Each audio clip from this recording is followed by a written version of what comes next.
Moe Factz with Adam Curry for September 30th, 2019. This is episode number 9. Hey, Mo. How you doing, Adam? I'm doing good, man. How are you? I am doing well, sir. You know, on the last episode, we learned something really important. Mainly that the elites of the world wanting to kill us is not just a white thing. It's a black thing, too. I was so happy to hear that. Yes. There's equality. Black elites want to kill everybody, too. It's fantastic. Yes, there's only two parties, the elite and everybody else. So. Yeah, or the globalists and the, I don't know. I don't want to say nationalists per se, but the non-globalists, perhaps. Right, is a way to look at it. Yeah. Well, I'm very curious to see what we got going on today. Of course, the way we operate this show is Mo does the preparation, the production, gets all the clips together. I do not listen to the clips. I can see by some of the titles, though, that this just might be a very fun show.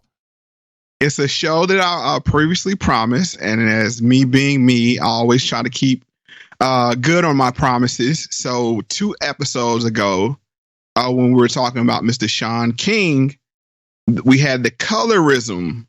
Yes, the different shades of brown and black that are problematic. Right. So what I wanted to do here is do a deep dive. And what prompted me to do that is ABC's new show, Mixed-ish. In the summer of 1985, I was 12 years old and I was living with my family on a commune. We ate together, prayed together, and even slept together. I would have told you it was perfect. But the government would have told you we were a radicalized cult in violation of over 47 ATF regulations. My peaceful little world had been taken away. When are we going back home? This is our new home. What? Hey, hippies. Harrison Jackson III was my grandfather. I'm going to make more real-world money to pay for this real-world house that your entire family's survival is dependent upon. And that is why I hate guns. My little brother Johan looked at everything like one great big magical adventure. My little sister Santa Monica complained like a woman with no kids on her 3rd divorce, which interestingly enough, she would eventually become. And when we got to school, we got introduced to the real world. I'm too little to die! Real quick. What are you weirdos mixed with? What's mixed? My parents had sent us out into the world with absolutely no warning that being mixed was even a thing. Imagine being the new kid when no one in the world is like you. But you have to understand, today's mixed kids can look up to rappers, ballerinas, athletes, a president, and a princess. The only heroes we had were DeBarge. You don't have to worry what those other kids think. They're idiots. And I want to be one of them. I want to be an idiot so bad! All right, this was like an 80s bad acid flashback for me with Tears for Fears and DeBarge. Like, oh, who's Johnny? That's all we missed. That would have been fine. Wow. Okay, some background on the show. This is a spinoff of the popular show on ABC called Blackish. Oh, yes. I like Blackish. That's a pretty good show. Okay, so this is covering the mom's past, which her name is Rainbow, and she's mixed. Yeah. Her mother is on the show. Her mother is black and her father is white, which almost mirrors the actual actress Tracy Ellis Ross. That's right. Yes, that's right. Diana Ross's daughter. Mm-hmm. Correct. Mm-hmm. So we here in this. It was one thing in this clip, and you probably didn't catch it, but I'm gonna bring it up, and then maybe you want to replay it again, just a tiny bit of it. Okay. They say when she was growing up, mixed kids had nobody to look up to. Right. Now they have a president.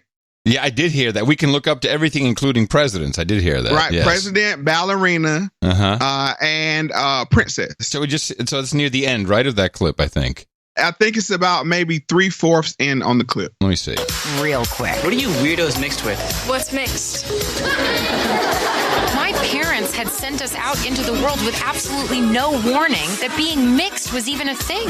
Imagine being the new kid when no one in the world is like you. But you have to understand, today's mixed kids can look up to rappers, ballerinas, athletes, a president, and a princess. The only heroes we had were DeBarge.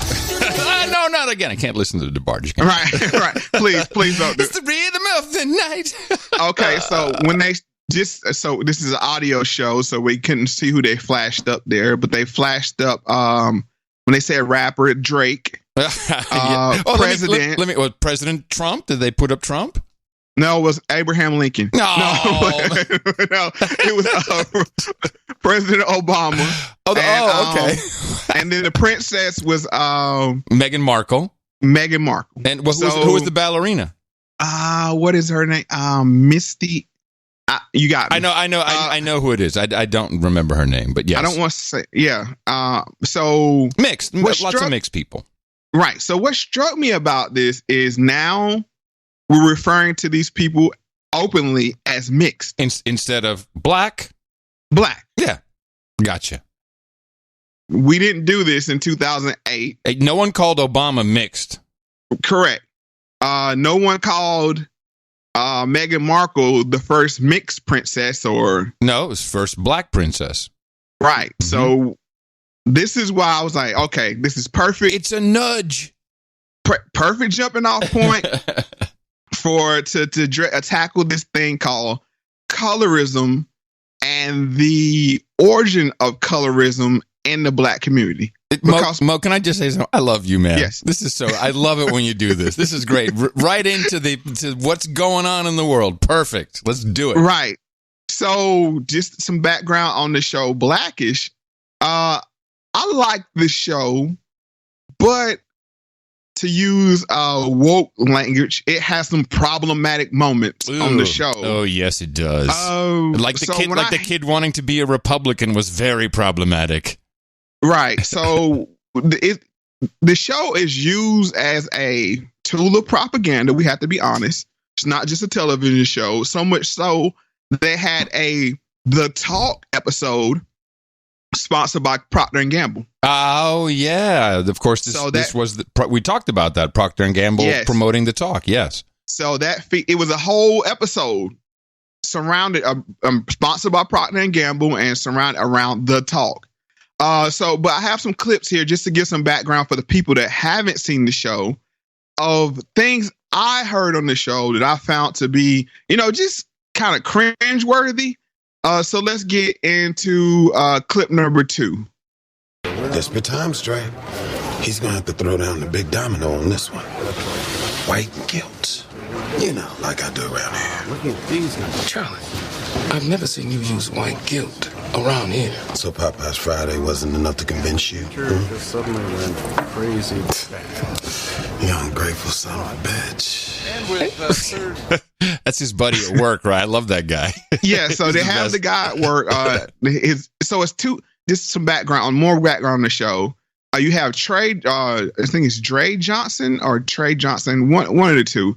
But he's the main character. He's Rainbow, or Bo's husband, and he's very, smart, articulate. But they work for an ad agency, which is funny because it gives you a little inside glimpse into how I would perceive ad agencies look at black people to say, what did the black community think about this? Or if they have a product they're trying to sell to black people, you see that often. But the conversation they had between the two black men in the office was, he was telling him he had to throw down the big card of white guilt. and for example, for him to show that he used white guilt to get Popeye's chicken, which we had that conversation. We sure did. We're covering a lot of stuff here. So I was like, that made me cringe. But so that's one moment. Second moment, the clip 3. I want a strong black name. Oh, boy. Okay, because we've given our kids white names and they've all ended up blackish. Right. I just want at least one of my kids to end up being black so I can love it. So Your kids are not black enough. Nice. so that makes he used the term blackish. Mm-hmm. So I'm like, what does that mean? I don't know what blackish. Well, let me tell you from the white audience. Oh, Okay. this means it's black people who are nicely integrated into white society, Mo.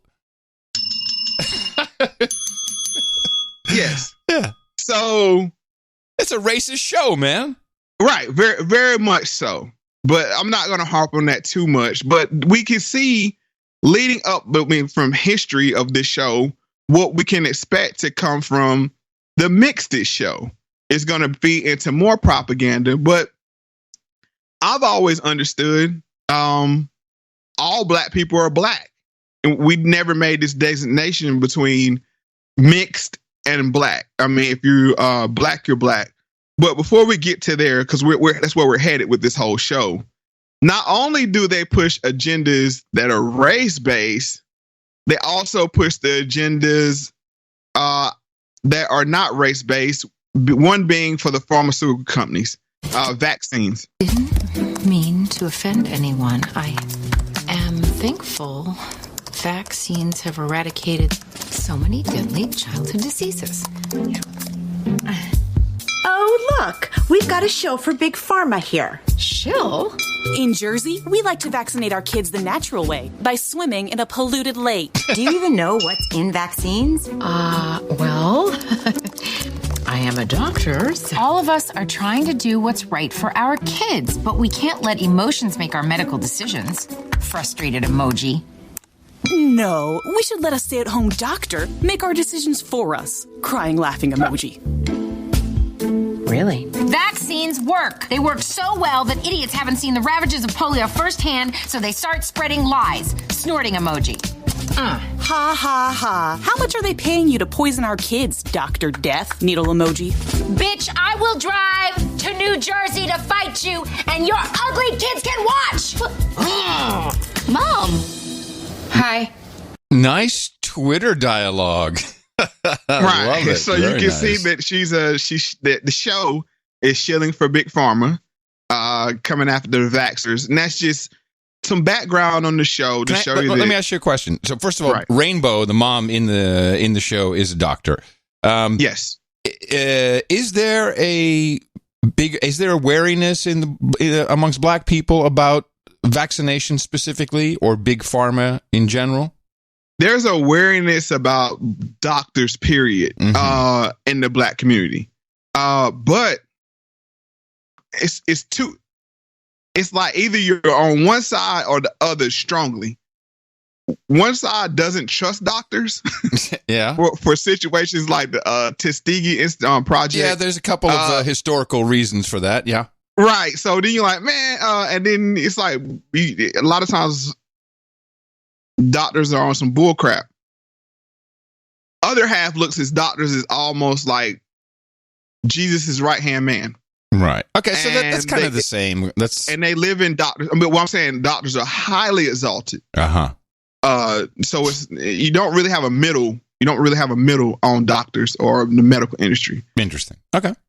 So as I said, as I was previously stating, black people have really didn't make the distinction between mixed and black. What we did do was we have a stratosphere of blackness. You have from high yellow to dark black. Hence the intro song. Yes. Black and yellow, Wiz Khalifa. Right. Yeah. Right. So high yellow is like a very light-skinned person. And then you have dark black is very black. But what you had was the thing called the one drop rule. And this is how you see where very light-skinned people are embraced by black people as us. Now, we might fight within ourselves, but you're one of us. Let's listen to Halle Berry on the one drop rule. Welcome back to News Nation. A new interview with actress Halle Berry is igniting controversy today over how the Oscar winner chooses to identify her own daughter. In the March issue of Ebony magazine, Berry is speaking out about her biracial daughter, whose father is white. Berry says she'll let her 2.5-year-old daughter, Nala, make her own decision about her race when she's older. But Berry says she feels like she's black because she believes in the one drop theory, the segregation era theory used to identify a person of mixed ancestry. Earl Ofari Hutchinson is contributor with thegrio.com. He joins me live from Los Angeles. And Earl, you wrote that Halle Berry opened the lid on one of the thorniest issues that still plagues race relations, and you even bring up President Obama in your piece. Tell me a little bit more about your theory here. Well, she actually did. She opened up a can of worms on that. When we talk about race in America, we typically think of black and white. But now, as we well know, there's a new equation: biracial, multiracial, mixed racial, and African American. So now we've got all of these things in the mix. Now, Halle Berry essentially says actually two things. Number one, I'll let my daughter make her decision. But, and this is what caused the controversy, I am African American. I'm proud of that. My daughter is seen as that. And essentially, that's the way it's going to be. The interesting thing about that, remember during the election and before the election, it came up over and over again with President Obama. What is he? Yeah, well, how is the one drop rule defined? Because so many people, I actually was surprised, they didn't know really what it is and what it means to black people. Well, once again, learning on a Monday. Never heard of the one drop rule. Never heard of this.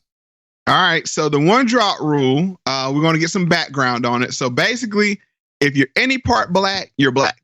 Okay. I mean, to super oversimplify, I have later clips that go into detail what it is, but this is how you saw Rachel Dolezal yes.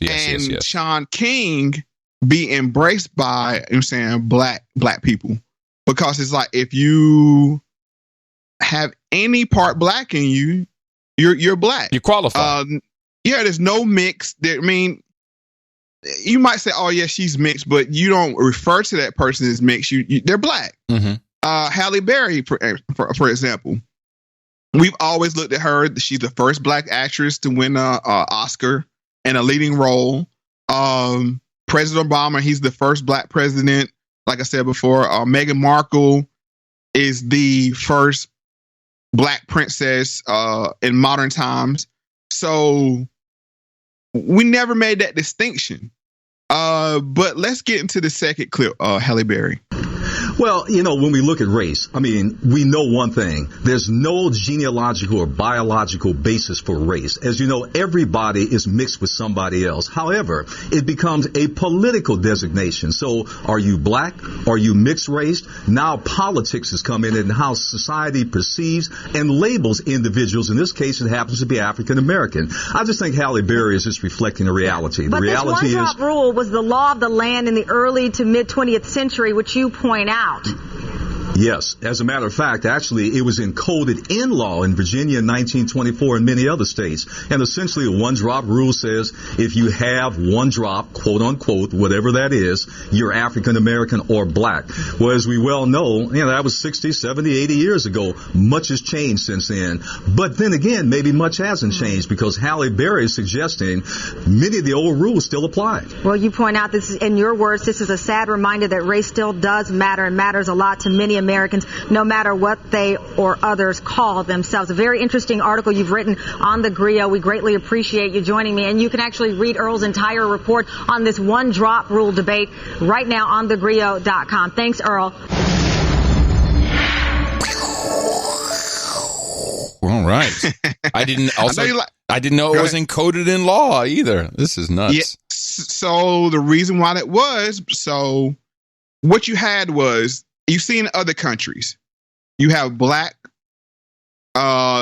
community, you have a white community, and in most other countries, like say Brazil, South Africa, you have what they call like a mulatto class or a mulatto group.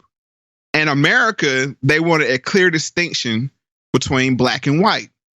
So it was like, and it was really it was a deterrence for people to interracially date or mingle. Because it was like kind of like a punishment. This how it's perceived, to say if you have a mixed baby, that baby's going to be black and it's going to suffer under Jim Crow. So it was really a deterrent, and that's how it was set up. So yes, and that kind of sucks. very, very much so. What a dumb system. Yeah, okay, now this change, though, I guess, with the Civil Rights Movement, and then or the Civil Rights Act, and the weird thing is, black people adopted it because we want to be inclusive in our race. We embrace everybody, so that's why this show Mixed-ish really threw me for a loop, because it wasn't embracing, it's separating out. I got you. Now we're going to see why this changed all of a sudden. Why are they trying to divide? Why are they trying to create that mulatto group in America now? That's the real question that I sought out, and hopefully I'll answer it today. With my findings, but we also have Don Lemon, and he does some background on the one drop rule. In the years following the abolition of slavery, some Americans feared a rise in interracial relationships. So states began passing laws to make sure that any child with a Negro and a white parent could be considered black and denied the rights of white people. In other words, a child with even one drop of Negro blood would be classified as Negro. This became known as the one drop rule, a standard ruled unconstitutional by the U.S. Supreme Court in 1967. This and the hardships of racism also caused African Americans to pretend they were white without ever telling their families, leaving a lot of whites not knowing they had black blood. But some experts on race relations say the legacy of the one-drop rule still exists in today's culture. So he brought up a great point of passing. Have you ever heard this term before? Yes, I've heard it in the realm of transgender people. Interesting. Yeah. Well, you threw it at me. I'm like, oh yeah, okay. Or passable, I think, is what is used. Yeah. Okay. Yeah. Well, we've seen this correlation between LGBTQIA and black people as recent as our last show. Yes. So there are a lot of similarities there. So just go. I'm just perplexed. When did we work so hard to have unity? And the weird thing is, the reason why I say this is, you have to understand blackness. And that's why I want people to understand. No matter your shade, you're black in the black community. Except Don Lemon, who clearly is a mixed race, one dropper, I guess, somewhere down the line. Does he consider himself black? I don't know now. I'm not sure. And we're going to get to that point. And once again, I'm ahead of the game. I'm sorry. Yeah, sorry about that. He's from the future. That's what it is. Yes. I got to get you a helmet. Now, I just want to say, my experience with black people and my experience living with black people was in college. Totally inclusive. Now, granted, they didn't see me as white. You're from Holland. That's different. And I was completely accepted and integrated.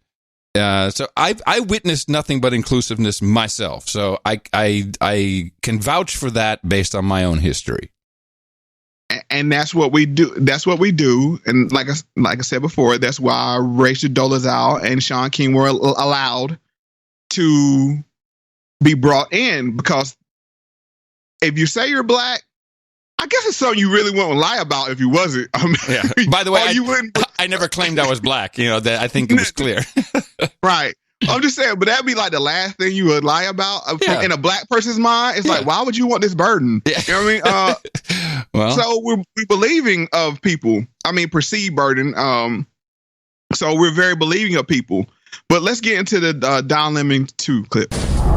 explain what the one-drop rule is. The one-drop rule, historically, also known as the rule of hypodescent, was really instituted to protect whiteness. Right. It was a way for the white majority to be able to name and cite who was white. So it was one drop, which is 1/32nd. 1/32nd of Negro or African blood would make that person Negro or African, whatever the classification they used at the time. I hear people say we're in a post-racial society. The reality is, in order to get beyond something, you have to understand it, right? Mm-hmm. And where in your education, where have you been required to learn about race?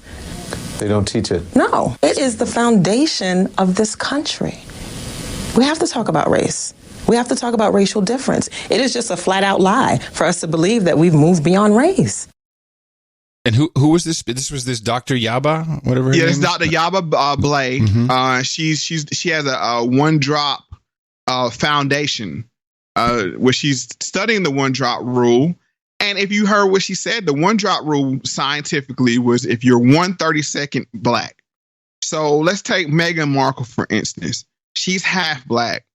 Her child will be 1/4 black. Wait a minute. That's only 33%? Is that enough? No, it's 25%. 25%. I'm sorry. It's not enough. Yes. So his child could, her child could, just to give you an example, her child could marry a white person, have a child. That child will be 1/8 black. Mm-hmm. That child could marry a white person. That child will be 1/16 black. And then that child could marry a white person. Then that child will be 1/32nd black, and that would still be considered black. Okay. No matter, and that's the thing. That child will not appear to be black at all. Meghan Markle's child doesn't appear to be black at all. We've never really seen the child, have we? I thought it was kind of hidden. Yeah. They have a picture out, and it was floating on. It was memed. And it's like, yeah, funny. I'm surprised it didn't come across your black timeline because it was like, this is the Black Prince. I mean, I know. What am I thinking? Well, I try to avoid gossip from royalty in general, so that's probably what happened there. But just to give you an example, but if a person was to say that, we would be accepting of them. Not to harp on it anymore, but just that's the background of the one drop rule. Let's listen to the final Lemon clip. Let's talk about colorism, because I have a book and I write about colorism, about the difference between having light skin and dark skin. Light skin you were a bit more privileged, mm-hmm. and still in society people think that way, but it used to be worse. Right. Let's talk about the privileges of having light skin, even if you are a person of color. Whiteness is normative, so what that means is that whiteness has come to define what is human, what is valuable, what is beautiful. So when we look at women, the ways in which we determine a woman's beauty is based upon her proximity to the white ideal. Aquiline features, straight hair, perhaps colored eyes, different complexion, and the same holds true for men. So again, I think subconscious or otherwise, historically, what that has said or communicated is that if you are of lighter skin, we can assume that you have white in your blood. And to have white in your blood makes you less African, makes you less barbaric, makes you more civilized. Yeah. That's a heavy assumption. Yeah, no kidding. But I did have a listener contact me, and he's from India.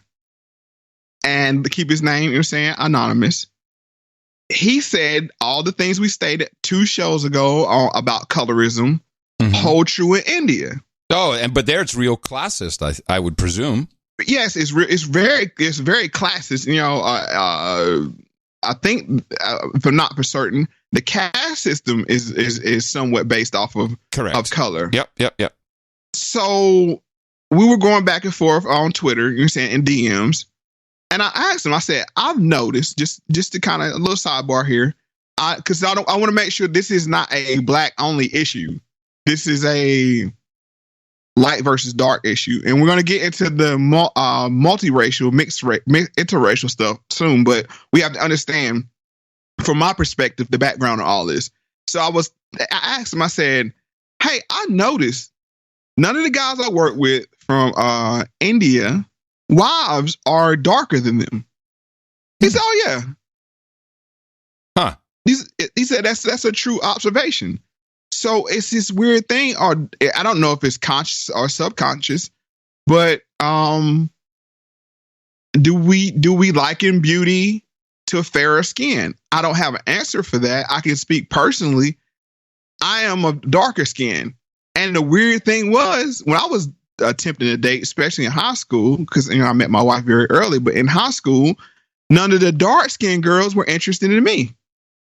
And I would say that from a white person's perspective, tans are always seen as beautiful. The nice bronze sheen is desirable. So I mean, yeah, I think in fashion today, there's definitely an admiration of extremely white, but with freckles or red hair. There's stuff like that. But I think in general, it's still, look at women putting on makeup. The white women putting on makeup makes them a darker tint. It's just a fact.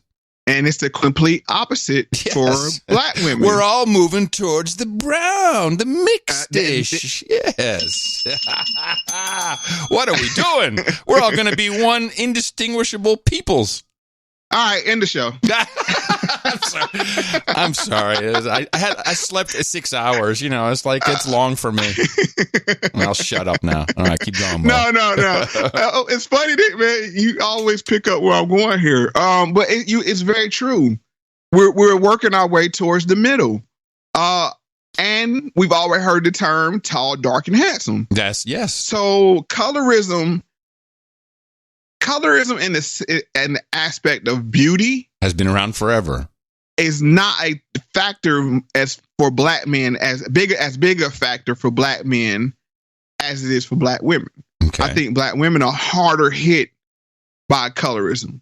But now, so we have the color spectrum laid out. But we have to ask, how do we get there? How do we get to mix, to light skin, to dark skin? And Bill Duke explains that. Now you actually created a documentary called Dark Girls and Light Girls. Yes. And this actually was based on your own personal experiences, seeing how women of different complexions were treated as you were growing up. Yes, how I was treated, how I saw women being treated, but more specifically, racism in our own community, based upon slavery principles. A lot of the racism in our community is based upon the house Negroes versus the field Negroes. And the house Negroes were the ones who Massa had sex with a slave and she'd have a baby. And because they were mixed, black and white, they have the privilege of working in the house as servants, cooks, maids, etc. But if you were dark, you worked in the field from sun up to sun down. And that was the division. And the field Negroes were not fond of the house Negroes because they had privileges. And the house Negroes were not fond of the field Negroes because they were privileged. Until this day, if you go online under hashtag Team Lightskin, hashtag Team Darkskin, you'll see light-skinned black women and dark-skinned black women working over beauty issues, and each of them has over 300,000 members. Bill Duke, of course, famous director. Yes, actor and director, yes. And he explains the phenomenon called the field Negro versus the house Negro. This is very interesting. My perception and understanding has always, again, this is just from my perspective, has been the house Negro is kind of like a traitor. The house Negro is just someone who was sucking up to the massa. I had no idea of this part of this aspect of it. That is a true observation you made, but you had to look at the psychology behind it, and that's why this is why I have these conversations. Mm-hmm. Why is the house Negro looked at as favorable to massa? Well, now we know because of genetics. Yes, of course. Now I understand. Sure. This is my child, and could you imagine the shame that a woman had to have if she had a light-skinned child. Sure. You can't hide that. I mean, you have 3 dark-skinned children and then this one light-skinned child. Everybody knows what the root of that was. Mm-hmm. So there's built-in animosity there. But in favor of the house Negro, they will be able to inherit land. A lot of times they will wield their freedom upon Master dying. He would set his children free. Mm-hmm. So during slave times, you had that subculture of mulattoes.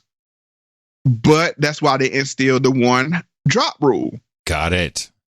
So what it did was force these 2 groups that had all this animosity back together. Because the house Negro couldn't identify with the field Negro because it's like, man, you live in the house and you eat massive scraps and, he share his blood. So you're not black enough. But on the other hand, it's like, no, you got to drop. You got to drop. You're not really one of us. Right. Yep. But then the 1 drop rule forces these 2 things together.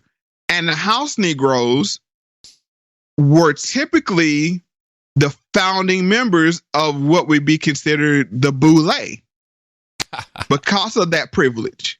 Yowza. So fast forward, you say post Reconstruction, you had a lot of mixed race people, black. I mean, I consider them black. I don't make that distinction, but you had a lot of mixed race people that were landowners and occupying political office. And as we spoke on the last show, all of Rockefeller money came in to create these learning institutes. Yeah. And at these learning institutes were majority fair-skinned black people. Let's just be honest here. So much so, there was a letter discussing this from Howard University in 1928. Paper bag test. Letter from 1928 addresses black fraternity and sorority colorism at Howard University. Ever and anonymous rumors and reports come out of our college and institutes that color prejudice is in evidence and color discrimination practiced. We are not so surprised when we hear such rumors and reports about institutions of learning owned, controlled, and attended by white people. But it certainly comes as a great shock and causes a feeling of shame when we hear such news about Negro colleges. At first glance, it would seem incredible that Negroes, themselves the victims of ignorant prejudice and discrimination because of color, should follow the lead of the Nordics.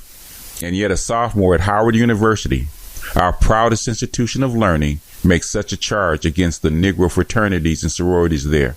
Writing in the Hilltop, a campus publication, the student Edward H. Taylor alleges that the Greek letter organizations are behind the movement, which results in splitting up the various classes into groups of different shades, yellow, brown, and black. According to this young man, the light-skinned students are sought after by the fraternities and sororities, particularly the latter, as members, and the dark ones pass by. The darker brown students then form their own cliques, while the blacks are left out in the cold. This is the most disgraceful situation imaginable. Wow. To Howard is Kamala Harris's alma mater, I believe. Yes. Historically black college. And she's a member of one of those fraternities. Of the boule. Just say it. She's a boule. Yes. And secondarily, I want that guy's voice. What a voice. What a set of pipes on that guy. Nice. Yeah. So that was a reading of that letter from 1928 addressing the colorism at Howard University. So it was in the historically black system. Yeah. Yes. You're black. It's like we're black, but it's different variations of black. Like we when the outside force comes at us, we cling together. but inside there's a lot of infighting. And I hope people notice this throughout every show I've made. They divide black people on every distinction possible.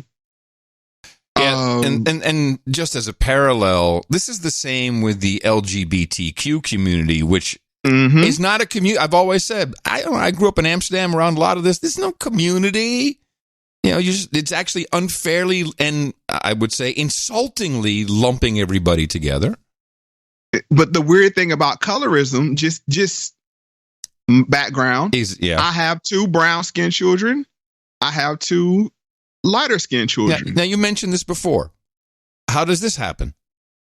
Because, going back to my lineage, on my dad's side, my grandmother is fair-skinned. My grandfather on my dad's side is dark-skinned. On my mom's side, my grandfather is fair-skinned, and my grandmother on my mother's side is dark-skinned or darker brown. How about your wife? My wife is lighter-skinned. Got it. So it's like, where did that come from? I mean, so here's the thing. Just because you're light-skinned don't mean you're biracial, because we'd had many, many generations of light-skinned people that intermarried. That they're considered just as black as I am, but they have fairer skin. And then with genetics, you never know what you're going to get out of the mix. Right. Crapshoot. Sure. Right. So this is the weird, that's where it differs from other communities, because you can't just divide and say, okay, you're over here, you're over here. How would you divide my children? Would you say, oh, you 2 are light skinned, so you go on this side, or you 2 are brown skinned, you go on this side. So it just makes for a weird problem. Can I ask you a personal question? Yes, sure. So, do your kids have issues amongst themselves? No, because I'm glad you asked that, because it leads us to the next clip. The education has to come from the parents to say there is no difference. When I see a light-skinned person, I don't see them as being any less black. I judge a person on their actions and what they hold in their hearts. Importance.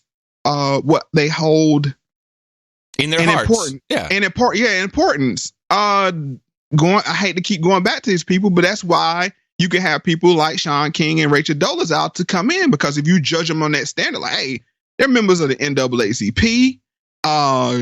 They're fighting for what is perceived to be black rights. Not off their skin color, they're black. But you asked a great question. No, it was not a great question. No, it was, because Matthew Knowles, who is Beyonce's father, is gonna explain one of your answers to the root of this. Now, in your book, you said that your mother would tell you, don't ever bring no nappy-headed black girl to my house. Yeah, which was wrong. That was an era in the South that a lot of black women felt, women of color felt. And she consistently said that, and I internalized that. And because I internalized that, and because I was one of the first blacks in junior high, one of the first in high school, University of Tennessee, I dated white girls when I was a kid, because I internalized my mother saying, don't ever bring no black nappy-haired girl home. Well, I mean, that's kind of interesting, because your mother, is she dark-skinned? Kind of in the middle. Kind of in the middle. Kind of in the middle. So was she saying don't bring home a girl that looks like her? Or darker than her? Or what exactly? Well, as a kid, I internalized it to be even darker as her, or her color or darker. So what was really going through your mind when your mother is saying don't date someone who looks like me? I internalized that was ugly, not attractive, not the right person type of girl that she wanted me to date or have a relationship with. That's how I internalized it. And of course, he married Tina Knowles. Tina Knowles, who is light-skinned. Yes. And he's dark-skinned. Well, she's actually biracial. As he, that's the thing. Yeah, she's black, but she's light-skinned. Right. But you have to ask the question. This show is going to be heavy on psychology, Did his mother tell him that because she didn't want her grandkids to have the perceived burden that she had? Possibly. You know, procreate with a lighter person because my grandchildren will have a better opportunity. That sounds like something a grandmother would do. Right, but it would seem as hateful. That's why it's this weird thing. Yeah. That's why I say it's a great question, because you set it up well. If we were that way, we would be teaching our kids that, but we tell them all shades are black. You know, there is no blacker, but you're saying blacker because of your skin color. Mm-hmm. But there is a black. No, don't get it twisted. And we push that heavy in my house, and it's out of a sense of, I like being black. I don't see it as it being a burden as some people see it. You know, I embrace it. I think we are some of the most it's just team me, you know what I'm saying? Interesting people. Interesting show fact. I've never seen you. No, once, honestly, once. We were setting up Skype, the webcam went on. Bo, I got to be honest. It was a dark room. I couldn't see. I have no idea what you look like. I really don't. I don't. It was a dark room. So, and it does. You know, it doesn't matter. That's what I love about a podcast. You know, who the hell knows? It could be anybody. Right. But that I don't embrace that self-hate. No. I was never allowed to. No, that's my the parents upbringing. taught me to embrace. You know, our that, and that's where we're headed in this conversation. That's why I take what's happening as such an offense, and it's against Martin Luther King's words. Judge not a man on the color of his skin, but on the content of his character. Yeah. Yes, but within house, we judge people based solely off the color of their skin. Woohoo! And they had to jump higher hurdles. Yeah. As you've seen here, I mean, in the previous clip, the man brought up the brown paper bag test. Yes, and this is a real thing. I've heard of the brown paper bag test. I've heard of that. In South Africa, they had, I believe, what is called the pencil test. Not only is skin color a big issue in black people's in the black sphere or realm, hair texture is another thing. So in South Africa, they do what is called the pencil test. If the pencil can be placed into your hair and it falls out, then you pass. Wow. So speaking of the brown paper bag test, Matthew knows, Beyonce's father speaks on that. Fortunately, we had scrimmaged a little small black school. You know, larger schools scrimmage small black schools or play them in an initial season. And this coach at Fisk University whispered in my ear, because I played very well in the scrimmage, that if I ever wanted to go to Fisk University, to just call him. And I remembered that. So you transferred to Fisk? Transferred to Fisk. But Fisk had the color, the brown paper bag test? Brown paper bag test. This is a real thing? Oh, absolutely. It's a very known thing in the black community, the brown paper bag test. I remember Azalea Banks was lightening her skin at one point, and she was talking about the brown paper bag test and how black guys respect the brown paper bag. Well-known fact in the I had never heard of it until she said it. I didn't realize how far back it goes. Yeah. So they pulled out a brown paper bag? No, how it worked. This is I transferred in 1972. Okay. And it was the last class that they did the brown paper bag. And they would ask you for a photo you had to submit with your registration. And they would put the photo up against the brown paper bag. Okay. And Fisk was a primarily a black school? It was all black, 100% black. So you have a 100% black school that would not admit dark-skinned people if they were not athletes. That's absolutely right. Or if they were women and they had very prominent families, very wealthy families that donated a significant amount of money to the school. What is wrong with you black people, Mo? Wow, that's crazy. When you go back to the origin of colorism and the difference in the color, you see. It goes back to the house Negro and the field Negro. And this was 1972. 1972. Wow. That's why we went from 1928 to 1972. He said he was the last class. But did you catch at the end there? Yeah. Oh, if you had some money, then it was a different story. Does that sound familiar? Yeah, like every university known to man. But no, in the recent news. Yeah, of course. We got the celebrities who would buy their kids' way in, of course. You could do it with colorism too. Yes. So crazy. Yeah. So out of all the things I listed in the 8 previous shows that divide our people, you top this one on top of it, on the surface level. I mean, no pun intended. Yeah. But on the clearly, and it's not only then in 1972. By the way, may I make a suggestion? Yes. That this is a different yet correct example of institutional racism. Yes. Just want to put it out there. Just as bad. It's just, look at where it's happening. That's phenomenal to learn this. And like I said, it's psychological. Mm-hmm.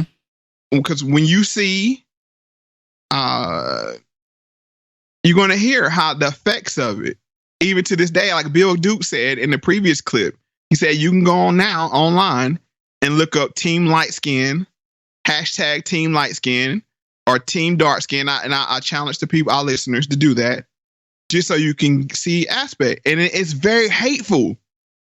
It's so hateful. Actually, so much so, I would like to see them remove this is some kind of hate communication. And I'm not one of the people, for removing communication, but that's what it is. And you can see it hit the road. I mean, you see the rubber meet the road. And this next clip with the Prince family. Now, background on the Prince family. They are a YouTube couple, and they basically document every moment of their lives on YouTube. Now, the I think her name is Bianca Prince. She is very fair skinned, and she is the product of a biracial relationship. And the man is dark skinned.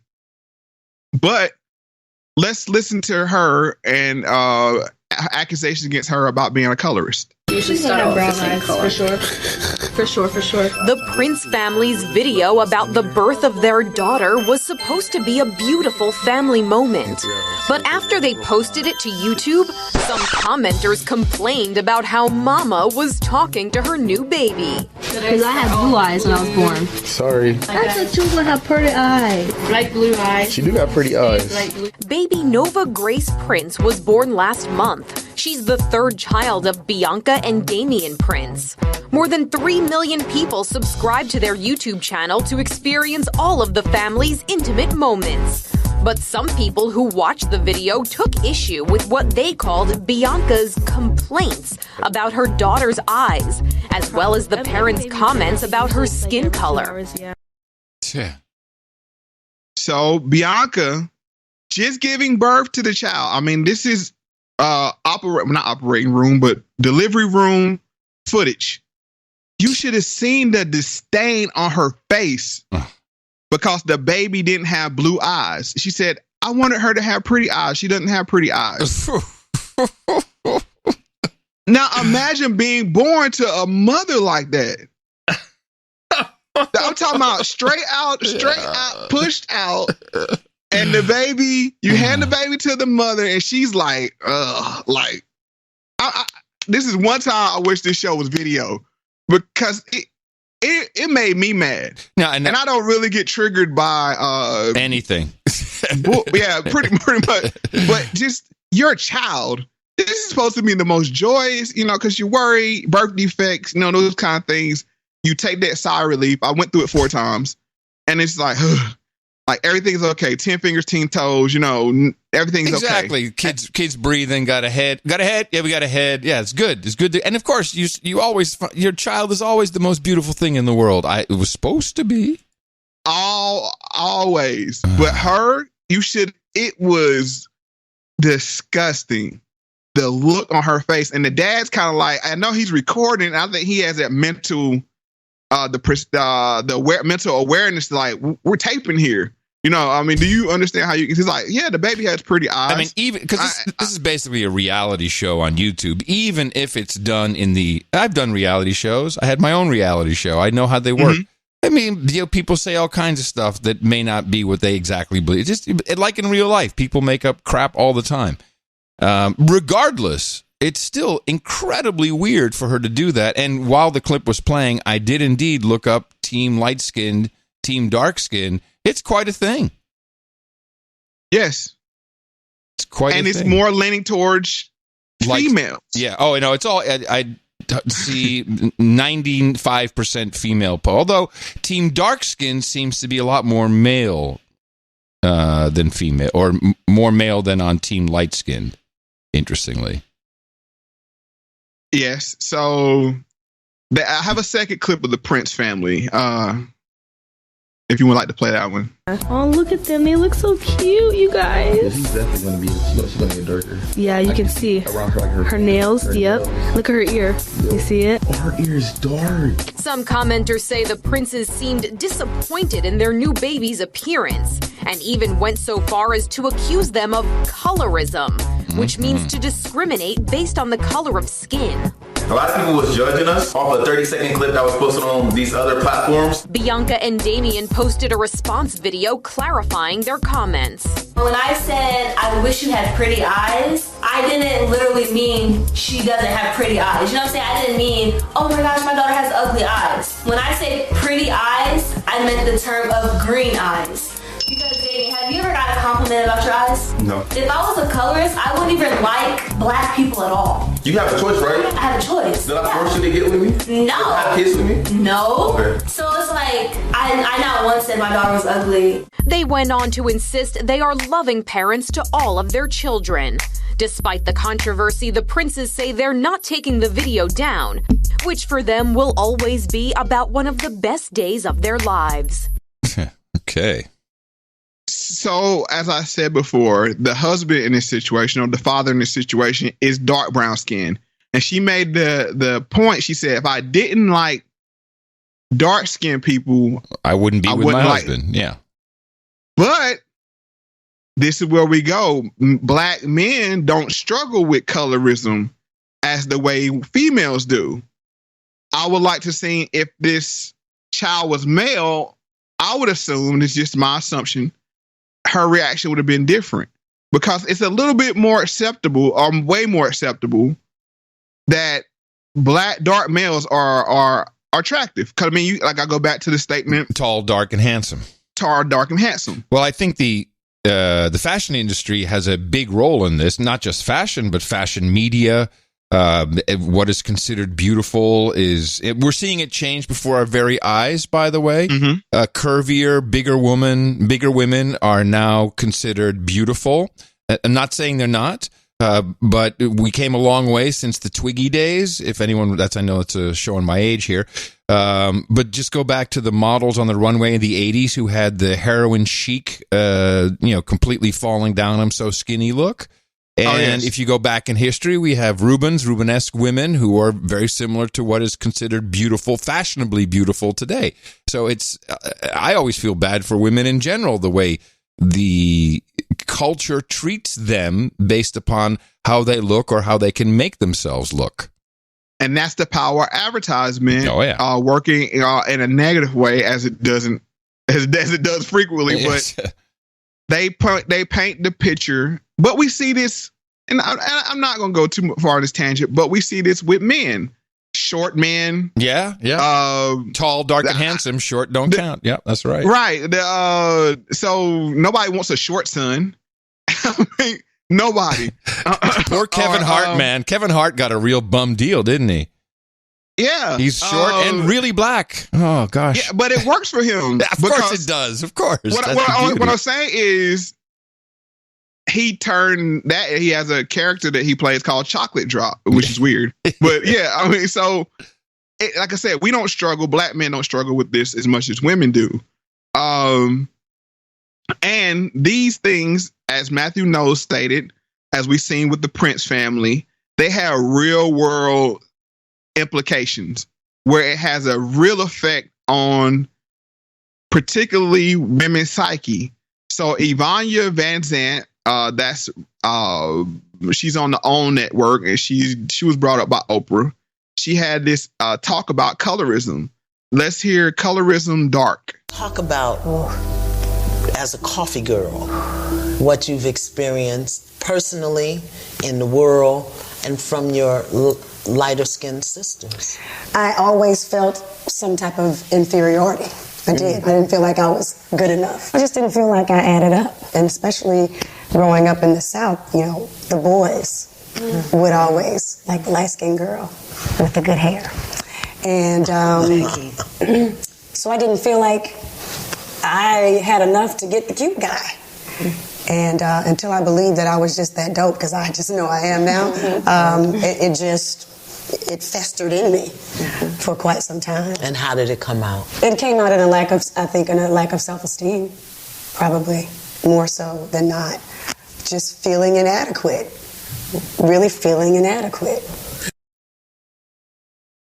So you can see how it plays on people's psyches. Yeah, there was an additional data point in there, which I've heard. I think the first time I heard it was Arsenio Hall, who said, "I like Oprah. Oprah has the good hair." Yeah, and that's what I was speaking about before. Not only is it skin color, it's hair texture, where straight hair or wavy to straight hair. Anything not nappy is considered what they call nappy, and that's where you have the tightly curled hair is considered bad hair. I didn't really dive into that because I don't want that kind of smoke. I mean, I'm not going there because the hair thing is a whole. That is the third rail of blackness that you don't. Yeah, black men don't talk about the hair thing anywhere where a black woman could hear it. Is that what I'm understanding from you, Mo? What I'm saying is you can't win. No, you can't. So I don't pick fights I can't win. Gotcha. But on the inverse of the dark perceived problems, light-skinned women have problems too.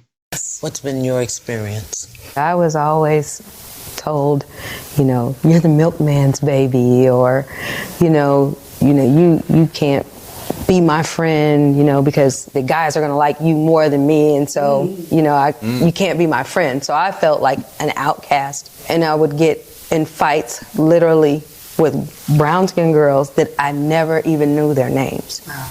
And my dad had to teach me how to fight because I got picked on so much. Even one time when I was in the 9th grade, I had a girl come up and cut my hair all the way up to here, a chunk out of my hair. A brown-skinned girl. Wow. She said, "You think you're cute because you got long hair? How do you feel now?" So I cut it all off and I rock with it short. It was curly. And then so you think you're cute because you got curly hair? So it was constantly fighting. So, I found another light-skinned girl to be my friend, and that's who my friend was. Huh. When I saw an article the other day, I didn't send it to you. This happened to a black girl in Northern Virginia, your neck of the woods, just recently. Yes, I saw on the local news. Yeah. She had dreads. But I think that was more of a bullying case. Okay.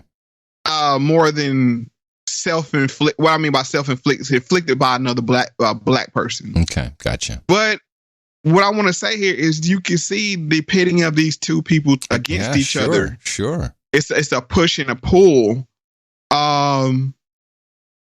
So you can't win. You can't because like it goes back to the house Negro, field Negro. Looking on the other side, the grass is always greener. Well, of course. Is there a commonly accepted celebrity who has the quote perfect skin tone, as in like brown paper bag perfect? Who would I say has the safest? No, like the perfect, the most, this person is exactly the right amount, the right shade, the right tone. Is there anyone that both sides accept universally? Barack Obama. Oh, thank you. Beautiful. Okay, gotcha. Because he wasn't seen as light skinned, but he wasn't seen as, as dark skinned. I mean, he was actually, when I think about it, he's probably is the color of a brown paper bag. Which I wonder if that's knowing how calculating he is. I wonder if that's by plan. But that's fantastic. Okay, well, you answered the question. If I had to think, yeah, because I'm gonna be honest with you, it's in Hollywood, the lighter skin works for you. Oh, hell yeah! Because it works for you up to a period. When you're younger, it works for you because you get all the sex symbol roles. Mm-hmm. But as you've seen, Halle Berry disappeared.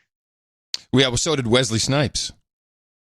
Well, what I mean is you can't play you don't really get those motherly roles anymore. Right, because she's too light skinned. She's very light skinned. So she's too light skinned. She can't really, she's not passable. Is that what we say then in that case? In an older role? What I'm saying is she doesn't have that. Well, when you want the motherly role, right. And I'm just going Hollywood casting hat on, mm-hmm. You want the mother role. You want the darker skin. Look at any movie. The black mother is typically it's dark going to be darker than the child. Wow. Okay. Yes. Gotcha.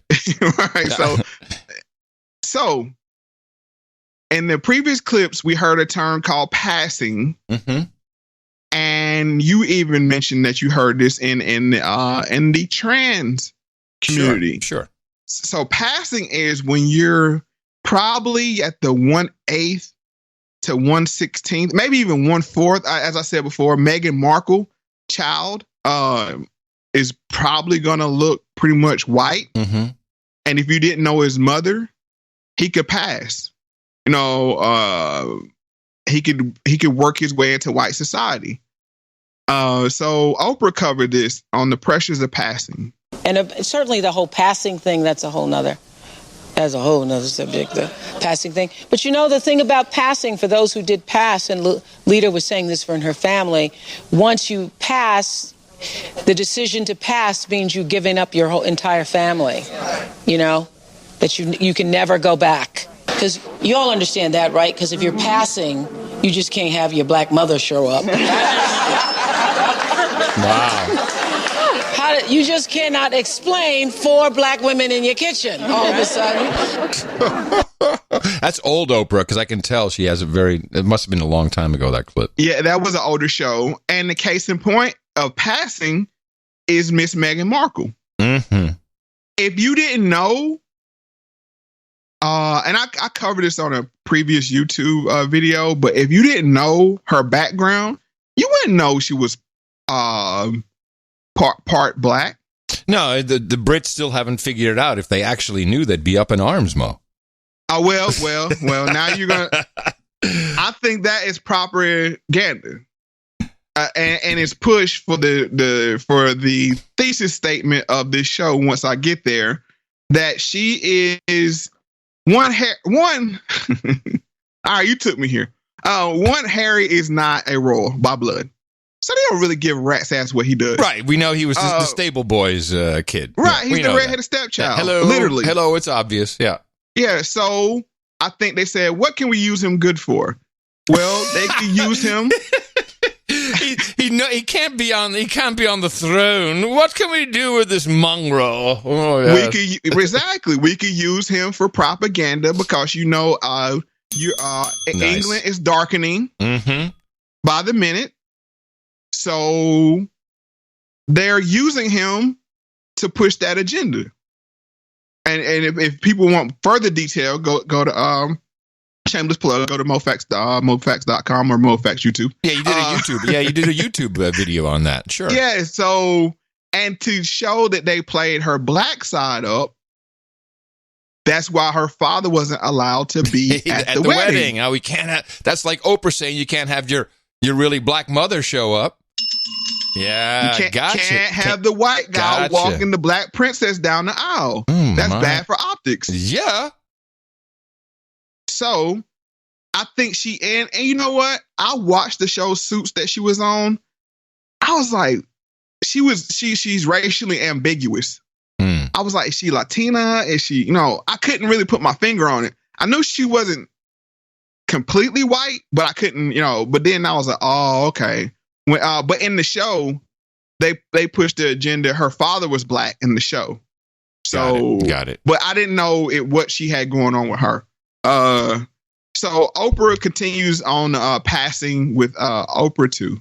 Well, I experienced this early when I was shifted from one parent to the other, and I came to live in Milwaukee with my mother, who was rooming with a lady, and my mother has another daughter, so I have a half sister who was light skinned and younger than I, and they were allowed to stay inside the house, and I was forced to sleep outside in the hallway because I was the brown skinned person. And my mother did it just because otherwise we'd have no place to sleep. But the place was owned by a white, not white, but I thought she was white, Ms. Miller, who also passed and just didn't want the brown skinned child in her house. It's just really racism passed on to ourselves. That's what it really is. In a very strong way. Very nice. Oprah said it right there. And she laid it out perfectly. And Miss Miller had to, if you're going to play the role, you're saying you got to play it all the way. Yeah. You can't have the black kid sleeping in the house if you're going to pass for the white woman. So I have this interesting book. It's called Our Kind of People. It's written by Lawrence Otis Graham. And in one of the chapters in it, it's called Passing for White When the Brown Paper Bag Test Isn't Enough. So this book is about basically the black elite in America. It says Inside America's Black Upper Class. And he gives you 17 ways to pass. All right. Are we going to do the list? Yeah, we're not going to do I'll start off with 5 and you tell me if you want me to keep going. All right. I love these tests. So yeah, let's go. Okay. All right. Number 1, passing will be, and we got to understand this is talking about in older times. But passing will be easier if you attempt it while away at college, preferably on a campus which that is predominantly white and is located in a small rural town. So that's number 1. And for the people out there who want to pass, all right, you want to go to a white university in a small town. All right. All right. Right. Were you taking notes? Yeah, of course I'm taking. I got it in an outline. Are you kidding me? Okay. Yeah, I'm good to go. All right. Number 2, change your last name to one that is not associated with black family names. Well, I got a problem there. Do you know? Yeah. Do you know that when I don't use it anymore, but when I first started using Uber, I didn't have a profile picture in Austin, Texas, and my cars would get canceled regularly, not all the time, but regularly. I'm like, what the hell is going on? Why did it cancel? And then I put my picture in, never had it happen again because Curry is a black name. And like Steph Curry. Yes, that's my brother from another mother. So names not to use. Curry, Jones, not a name. Oh. Yeah, Curry, Jones, Jackson, Johnson, William, Thomas, and Brown. All right. Okay, number 3. Recreate your family tree by describing yourself as an only child born of parents who died years ago. Oh God! And who were also only children. Okay. All right. Number 4. Relocate to a new community that insulates you from interacting with blacks, and that is at least a few hundred miles away from your family's home. And number 5. I'm gonna stop at 5.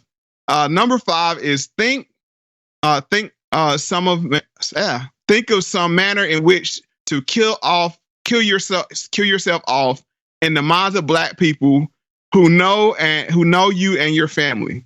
If your parents or siblings are willing to participate in assisting you, they can say that you are now living outside the country, that you have entered a cult or a religious order, or even that you have died.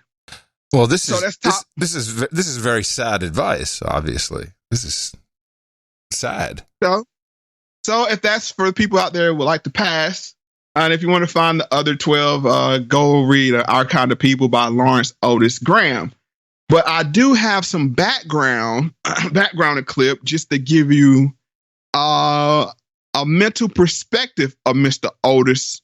Lawrence Otis Graham, as he has the talk, but the talk goes wrong. It in certain ways by making sure that we're wearing clothes that are not ones that suggest that we are part of the criminal element, as people would say. It's no hoodies, it's no dark clothes. My boys know that they've got to be khaki pants. We don't do sweatshirts with words and names on them. This is really casual for them. They don't do the t-shirt thing. And when it comes to jackets, raincoats, this is the only time you're going to see a hood in our house is on a raincoat or a winter jacket. It's no colored high tops. It's loafers, it's white tennis sneakers. It's not carrying anything in your hand after sundown that could be misconstrued as a weapon. It's also making sure that when they go to stores, they get receipts. That they walk in, they make eye contact and nod and smile to the shop owner. They make sure that their bags are zipped and left in the car or outside the store. It's also making sure that they never run when in the presence of a police officer unless it's very apparent that they're dressed for jogging. They don't go out after sundown. My younger son said, "You're taking the fun out of being a black kid," but it just knows it's necessary.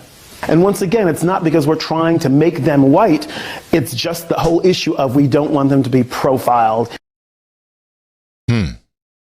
So that's a peek inside the mental state of Mr. Lawrence Otis Graham. Wow. And he is Boule of all Boule. He wrote the book on basically of basically it's Inside America's Black Upper Class, I think is the book you're referring to. Yes. And there's chapters in there such as just a list of the chapters just to go down. Just the origins of the black upper class, Jack and Jill, which is where the elite black kids are separated from the rest. And you got chapter 3, Black Child Experience, the White Coalition, Camps and Private Schools. Sounds like a fun vacation read. Chapter 4 is interesting. Howard, Spelman, Morehouse, 3 colleges that count. Okay, we heard about Howard. Yeah. Spelman. Okay, do you know who Spelman? It's a little trivia. Do you know who Spelman was named after? I do not. Rockefeller's wife. That was her. Of course. And Morehouse was named after a white man as well, and these are supposed to be black universities. Yeah, black universities, sure. But what we do is, I'm saying this to say, yes, they are proud found institutes of higher learning, but we also have to look and see, where they come from, where the money what's their came from. history, In chapter 5, the right fraternities and sororities. So, previous knowledge of what we covered in the show, you see where this book is headed. Mm-hmm. Okay, so Mr. Lawrence said in his clip, they're not trying to make their children white. But now I know everybody's asking, well, where is Moe going with this? He started off with mixed. Now he's went down colorism and, the black elite and all this. Okay. Just to let you know, at one time, the black elite said, okay, we're one dropped in, so we got to make the best of it. So what we'll do is, create our own class, our own subculture based off of color, or as they stated in Matthew Noah's clip, if you are extremely wealthy, you could buy your way into the club. But when they sent their kids off to these Ivy League schools, once integration happened, the kids start to go to Ivy League schools, they start to meet people, and dating interracially became more acceptable. The Boule made a pivot, and this is by Mr. Lawrence Otis Graham. Talking about you've had a whole change of heart. What in the world has happened? Well, one thing that happened, Rolanda, is I started to realize that a lot of people make these personal decisions, that we should not always hold them accountable to making political decisions. When someone decides, for a long time, I was opposed to the whole notion of black folks even dating outside or marrying outside of the black race, because I said, if you want to demonstrate your pride in our people, you have to give something back to the community. The problem with that is is that's not too far from really making the same argument that whites were making in the 1940s. They were called bigots. So the problem here, and certainly Pamela knows with coming from mixed parentage, that when someone takes the leap of faith to say, well, I'm going to marry outside my race, but yet at the same time, it's possible for me to hold on to my own identity. I can give back to my black people, to the black community. I made the decision to marry a black woman because at that time, I never even considered dating a white woman for political reasons. Whoa. Does that sound familiar? Barack Obama. Uh-huh. Mm-hmm. So people marry black for political reasons. I mean, that's not anything new to most of our listeners, but that is I left that in there as it's a conscious decision. But you can hear him say, at one time, he said that he believed black people should marry black people. And as a side note, I will say this. I believe that. I believe, for one, you can marry who you want to, because I don't care. I mean, that's what I don't care what people do in their love lives or their sexual lives. That's none of my business. But if you understand, and this is where this clip is going, and this whole show is going, we're only 13% of the population. If we don't make a conscious effort to maintain our race, I think it won't exist anymore. Well, that's a real concern of mine. And this is where I thought you were probably taking this, and I think what's going to turn out to be right is what is happening, intentional or not, but I think you're showing us there is intent, is to effectively remove the black race. And here's the thing. I think that they're going to remove all. I think they're trying to remove all races. Yes, black and white. I totally agree. Let everybody be brown. Right. Yeah, sure. But as I've stated on this show many a times before, the problems that hit everybody hit us first and hit us hardest. But you know what's crazy, Mo? Yes. So you just said something which doesn't shock me, because I know you as Mo, and I have the same. I think we have very similar values. You say, I think that black people should marry black people. Mm-hmm. If I said I think white people should marry white people, the fucking sirens would be going off outside the house. Not with me. No, but it's for the reasoning. Yes. Now let me explain to you why. I'm a vain person. I like my genetics. I want to pass those genetics down to my grandkids. Which I is know that totally sounds very it's your prerogative. Hell yeah, right. It's not out of and look at whatever you diluted my stock or you know what I'm saying. No. Like, but it's the same as royal families all around Europe. They marry other royals. This was the problem with Lady Diana. She was a commoner. She wasn't a blue blood like Horseface, Camilla. Sorry, I know that was rude, but I can't help myself. This is not an uncommon thing for India has this, of course.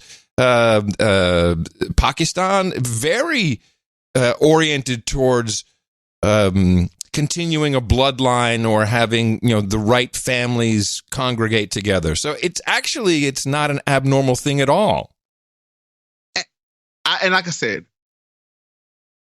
do I want my kids to procreate with intelligent people? Yes.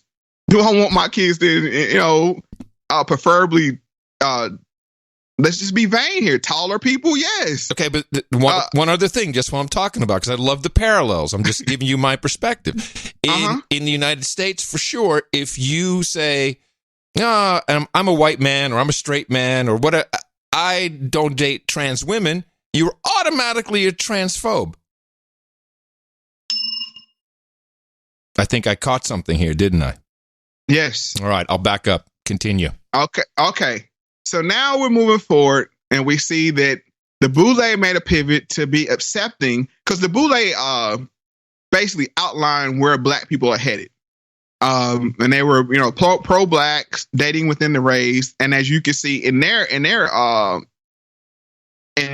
inner community, dating lighter, marrying lighter, to make your race become lighter. So we have Professor Kevin Brown, and he speaks on the impact of mixed race. And we're seeing substantial increases, too, in black multiracials. That is, blacks with a non-black parent, black, white parentage, black, Asian parentage. Those percentages are set to increase by 80% between 2010 and 2020.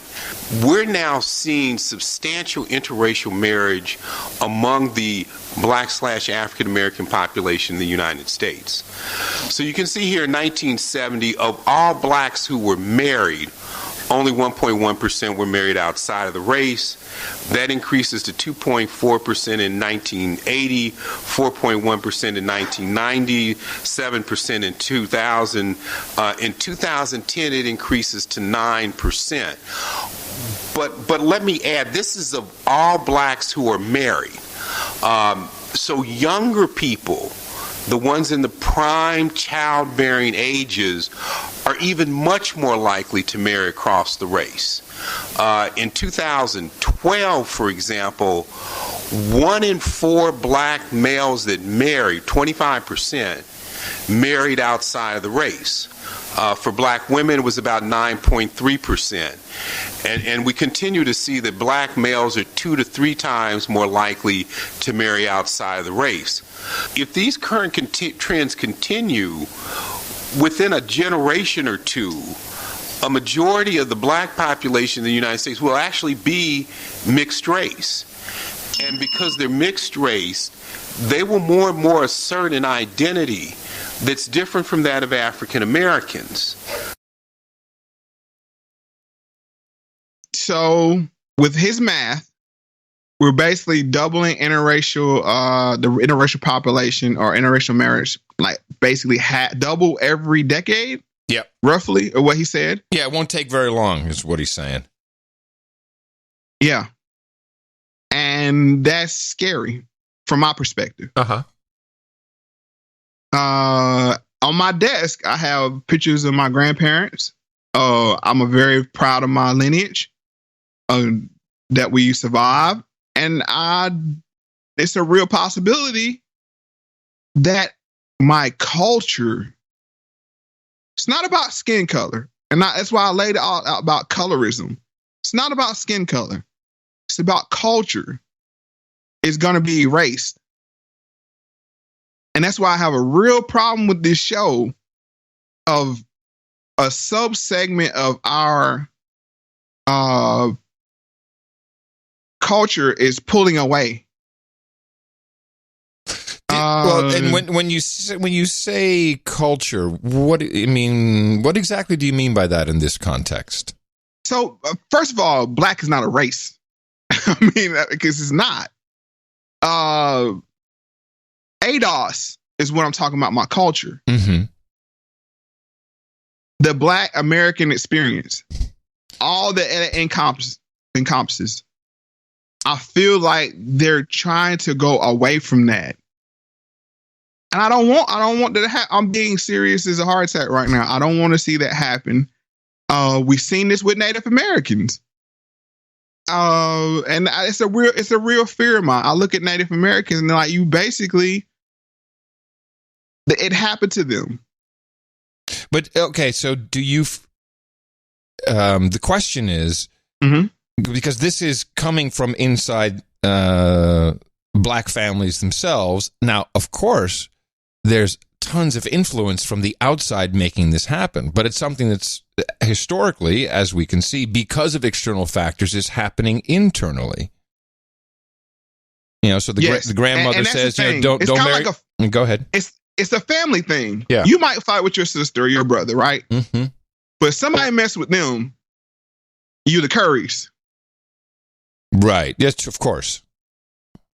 That's what I'm saying. I got you. No, I understand it. I just want to delve into it. Yeah, it's interesting. Yeah, I want to. Yeah, you made me illustrate it. I want to illustrate straight that clearly. Yes, we may fight within ourselves, but before, if anybody messed with us, we were all together. No matter your shade, no matter what. Right. Well, it seems like they're trying to. They found a good way to divide us, and they're plucking at every string. And is the boule, i.e., the black elite. Yes. Okay. Let's just make and sure. That's why I said that's why I said they did a pivot. Yeah. They were all for blacks marrying, and you heard the man say it himself. He was for blacks marrying blacks. That's the best thing you could do for a community. But then they do a pivot and say, you know what? Remember that passing thing? Yeah. What happens here is the passing bar has been lowered. Yes. That's why I want to illustrate. And now it's not whiteness. The bar now is not whiteness anymore.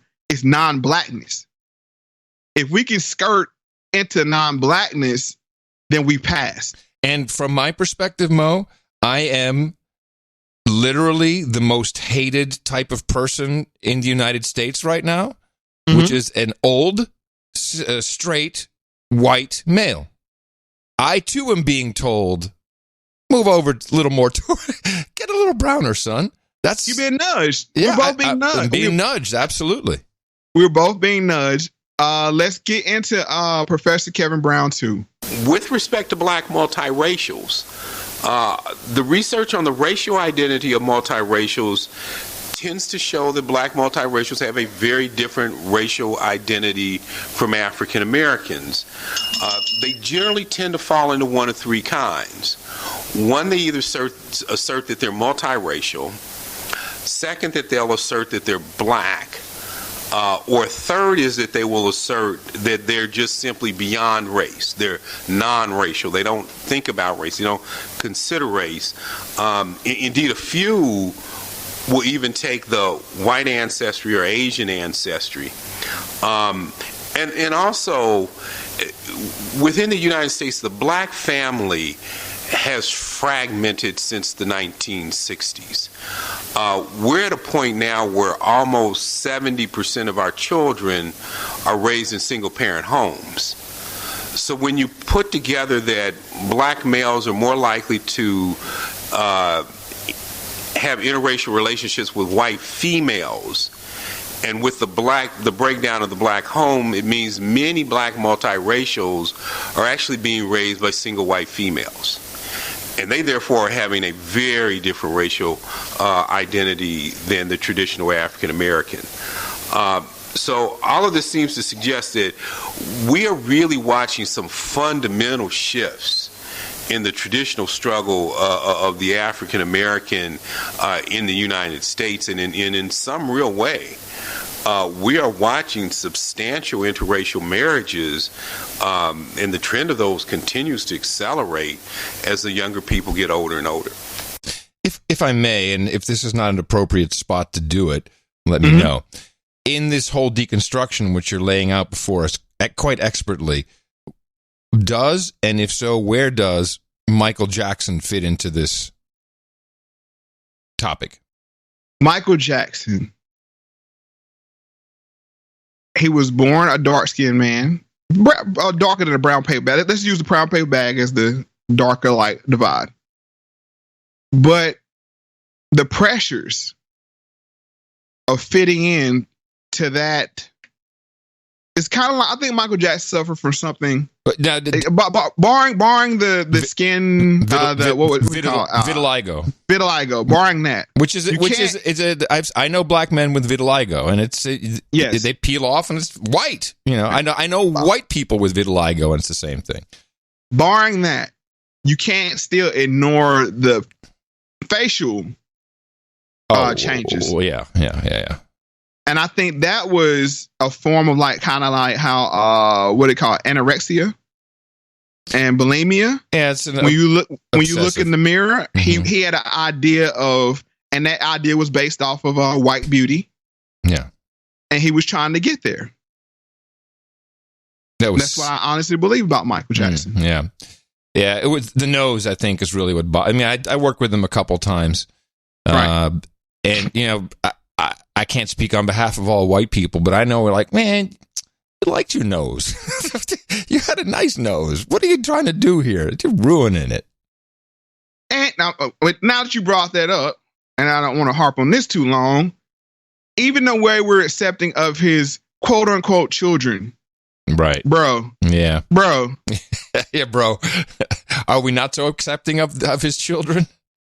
Black people are. Yeah. But bro, them ain't, in my humble opinion, I don't think those are genetically Michael Jackson's children. Oh, that's possible. It wouldn't surprise me. When I look at his genetics of him as a child, I don't see that happening. But we're accepting that. Just to illustrate how accepting we are. Nobody's ever questioned that. Nobody has ever publicly questioned that. That's right. I have never heard anyone question it, actually. Except for here on the on Moe Factz, of course. Of course. This is where we break down all those holy walls. Right. So one last a shorty, but let's get Kevin Brown 3.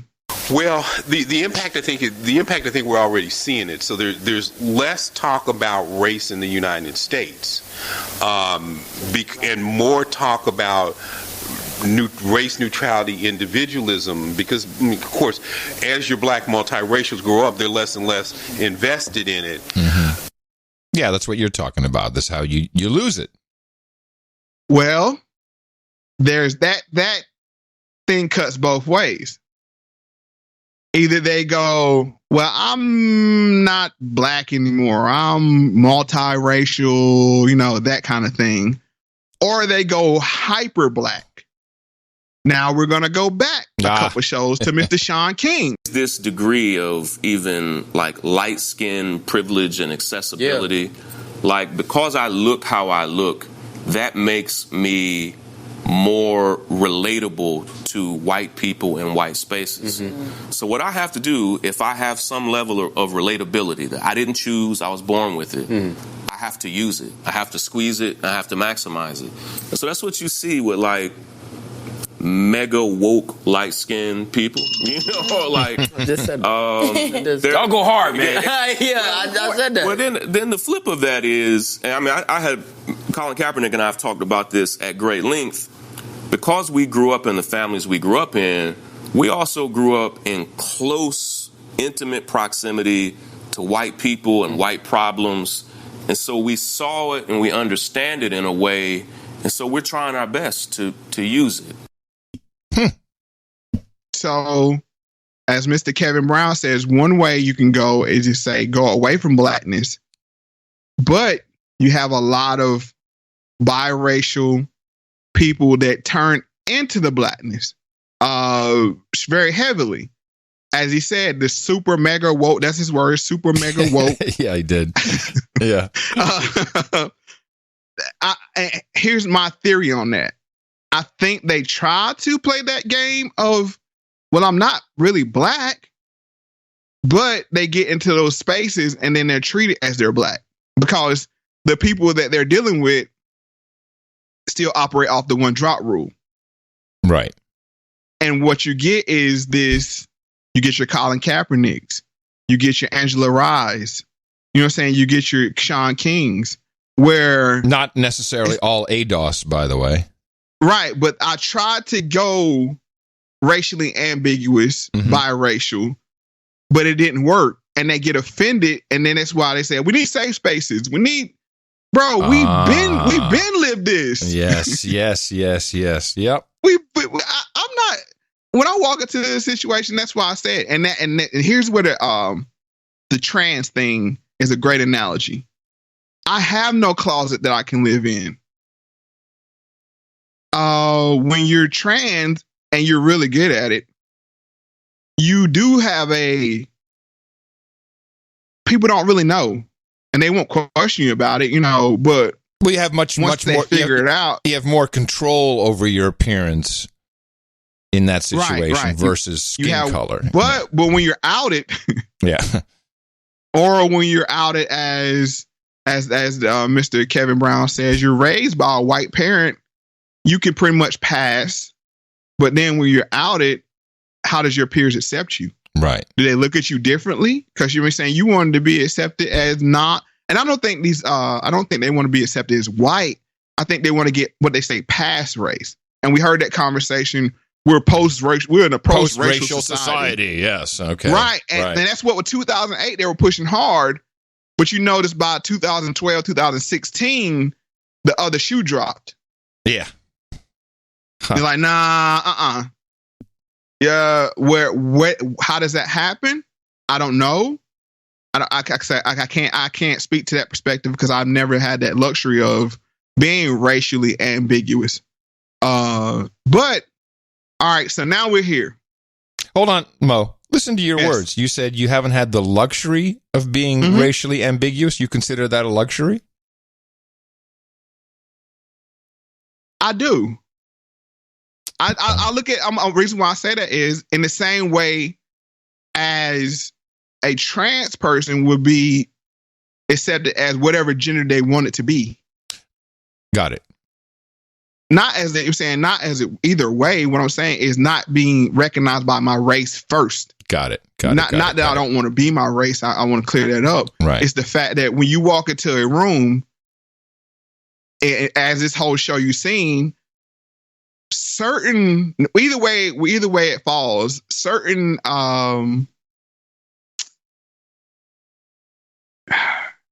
assumptions are going to be made about you. Oh, of course. So I've never had that even enter my community. Got it. Because I'm of a darker hue. So when you're like in the middle, you you asked a great question. What Barack Obama, he falls in the middle. So he never had to. I don't think he ever had the light skin or the dark skin thing happen to him. But as we discussed before, and it fit perfectly in this episode as well, he had huge credibility with Michelle. Yes, but I'm not even talking on the biracial thing. I'm talking about just on color alone. Right. His complexion. Right. It was perfect. It's perfect. So it's like he never was perceived as a light skinned black or dark. That's a weird. You've made me think today. I've never heard him referred to as either. Right. That's interesting. Yeah. Well, he's like he came out of Central Casting. The perfect he's like color. Team Honey Roasted. Oh, wait, is that a hashtag I should be aware of? I don't know when it started. So yeah.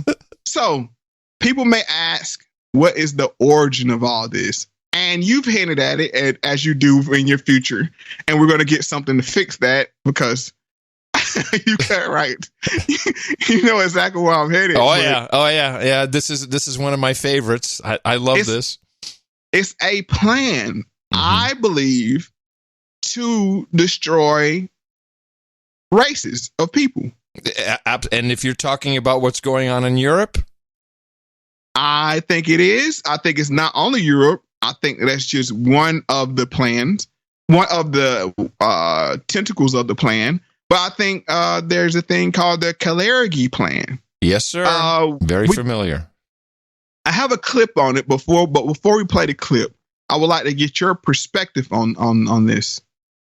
The Kalergi plan. Well, we've discussed this quite a bit on the No Agenda show in the in relation to immigration issues happening in Europe. Now, I lived in the Netherlands, I lived in Belgium, I lived in the United Kingdom, and there was a, I think he was Austrian. He was mixed. He was of Asian descent. I know one of his parts of Asian. Yeah, maybe Austrian Japanese. I think that's it exactly. Yes, the Count of Coudenhove Kalergi, and his entire push was to create. Well, his first book was Pan Europa, which is early 1925 or something. I don't know, before the Great Depression. But he foresaw a future where Europe became brown, just everyone integrated, and we had one big mass of people, kind of the same color, all over Europe. And this is taken so seriously that there is still a prize given, I think every year, maybe every 2 years, to people in Europe. And I don't know if it's called the Kalergi Award, but it's for this type of integration. And I know Angela Merkel, who really helped Germany open up their borders to not really good results by the Germans' own admission, what has happened all over Europe. And she was one of the most recent recipients of the Kalergi Award. And I've looked at this, and whenever you hear well, for instance, I first came in touch with it in a horrible way. Anders Breivik, he's the guy who killed 80 kids on the island in, I want to say, Norway or Denmark. Can't remember off the top of my head. I remember that case. And he wrote, they called it a manifesto, but it wasn't. It was a compendium, and it was a very large document and a whole bunch of stuff jammed together. And one of the problems he had was this Kalergi plan. He said, I don't want my heritage, my race, to be diluted the way the European project has planned it. And that was at least some of the impetus for the actions he took, later referenced by the Christchurch shooter. He also referenced that. So this is something that I don't think many people in the United States know about it, but in Europe, it is definitely something being discussed as there's huge immigration issues and opinions all over Europe. So that, I think, is a short version of what the Kalergi plan is. So let's play the clip and I'll discuss it post the clip. So this is a excerpt from Kalergi's book, Practical Idealism. In 1925, Richard published another book entitled Praktischer Idealismus, or Practical Idealism. An excerpt from Practical Idealism. Quote, "The man of the future will be of mixed race. The races and classes of today will gradually disappear due to the elimination of space, time, and prejudice. The Eurasian Negroid is the race of the future. Similar in appearance to the ancient Egyptians, they will replace the diversities of the people and the diversity of the individuals. Instead of destroying European Judaism, Europe, against her will, refined and educated, this people will be driving them to their future status as a leading nation through this artificial evolutionary process. Insofar as Europe is Christian, it is in a spiritual sense Jewish. Insofar Europe is moral, it is Jewish. Almost all European ethics are rooted in Jewry. All protagonists for religious or non-religious Christian morality, from Augustine to Rousseau to Kant to Tolstoy, were Jews, of choice in a spiritual sense. Nietzsche is the only non-Jew, the only European heathen moralist. In the East, the Chinese people are ethnically par excellence. In the West, it is the Jews. Strength of character, paired with the sharpness of mind, predestines the Jews and their most excellent specimen to become the leaders of urbane humanity. From the false to the genuine spiritual aristocrats to the protagonists of capitalism, as well as of the revolution. Now we stand at the threshold of the third epoch of the new times, socialism. Also, socialism is supported by the urban class of industrial workers, led by the aristocracy of revolutionary writers. This development, and with it the chaos of modern politics, will only then find its end, when a spiritual aristocracy seizes the means of power of society. Richard Kalergi, 1925. Oh, yeah. Yeah. I had the wrong book, but the right year. Yeah. So how do I get to this point? And this is one of the things, I was a listener of your show, but when you brought this up, you hooked me because I knew about this prior to hearing it on your show. The reason why I found this out is I watch commercials more than I watch television, as you can tell. Mm-hmm. I turn commercials up when they come on because like television, I'm not really into television. If I watch television, it's more of I watch Netflix, what show I want to watch, and then get on with my life. But as I'm watching Major League Sports, so that thing, that's because sports is one of my things. I started noticing maybe, I want to say 4 or 5 years ago, the push of racially mixed couples on television. Now, I preface everything I'm about to say is you can date, you can love who you want to. Doesn't matter to me. I don't care. My problem is social engineering. When I watch these commercials, I'm like, okay, that's 1, 2, 3. And then I was like, ask my wife, did you notice that? She's like, what are you talking about? This is my wife. Because I noticed everything. She's like, oh, you're looking too far to that. You know, most of the stuff I talked to her about, she's like... This show is going to ruin everything for you, Mo. It's going to ruin your relationship. No, this is me. It's going to save my relationship. Because this is me talking to her. Yeah. This show, you're just replacing her pretty much. So you're a godsend to her. Right.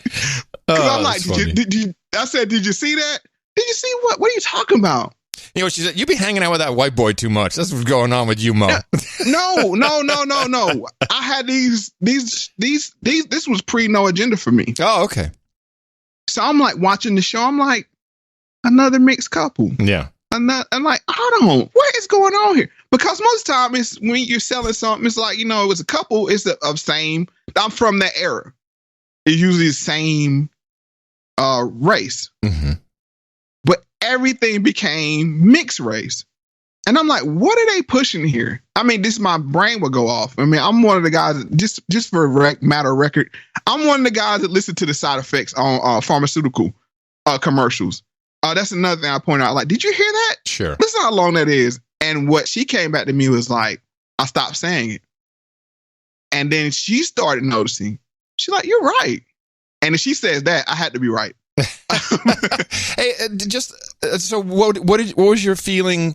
Although you probably weren't married then, about the Cosby family, because there was they're all brown, but some of obviously it's casting and we know, but was there ever any thought about that? Oh well, it was racial. It was colorly balanced. If that's the word, colorly balanced. Okay, gotcha. The reason why I say that is the two oldest children were of fairer skin.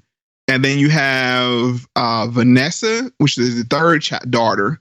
She's of dark. No, Theo, he's the boy, oldest boy. Yeah, Theo's dark. The next two children are dark skin, and then the tie goes to the dark skin because Rudy was darker than the brown paper bag. So it was balanced. It was balanced. It was balanced. Right. It was very balanced. So yeah, but that was cautious. They were consciously aware of that because even his wife is lighter than him. Yes. Well, was that Mama first or Mama second? Because they switched. They pulled that fast. Oh, you're talking about Fresh Prince. Oh, I'm sorry. You're right. That was Fresh Prince who changed. No, you're right. That must have been crazy. That caused the bunt, and even to today, people like Aunt Viv. There's only one Aunt Viv. Exactly. So, it can't be. I'm glad you brought that up. See, yeah. I mean, yeah. So even that, it was like what? So no. But that was weird. So, but yeah, just going back, that's what started me on this quest of what is going on. What are they telling me? What are they pushing to me? As a fun fact, just to show you the seriousness, because when we're saying a name like Kalergi and 1923, people are like, okay, whatever. But in 1955, he proposed Beethoven's Ode to Joy as the music for the European anthem. And this is before the European Union was official. This happened, European Union is the last 18 years, and now it's an official union of 28 member states. The national anthem of Europe is Beethoven's Ode to Joy. So the guy was taken very seriously, and his fingerprints are all over everything in the European Union project. And I would like to juxtapose him to Mr. Alan Leroy Locke, the father of the Harlem Renaissance, and how his thought process is like the gospel now in the Black LGBT community. On the previous show, these guys, when they were writing their books and pushing their agendas early, they were just too early for people to really catch on. But it laid the groundwork for the things that are being done today. But I say all that to say, I don't want to be erased. I say that with all seriousness, but I think it is a real possibility.